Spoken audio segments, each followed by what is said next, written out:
حضور اکرم صلی اللہ علیہ وآلہ وسلم نے وحی کے رک جانے کے زمانے کے حالات بیان فرماتے ہوئے کہا کہ ایک روز میں چلا جا رہا تھا کہ اچانک میں نے آسمان کی طرف ایک آواز سنی اور میں نے اپنا سر آسمان کی طرف اٹھایا۔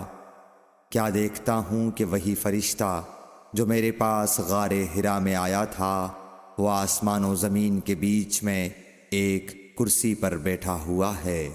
میں اس سے ڈر گیا اور گھر آنے پر میں نے پھر کمبل اوڑھنے کی خواہش ظاہر کی۔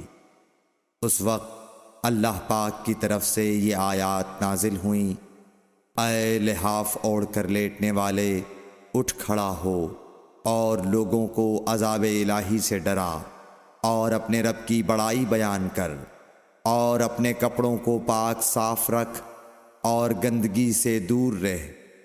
اس کے بعد وہی تیزی کے ساتھ پے در پے آنے لگی۔ صحیح بخاری حدیث نمبر 4۔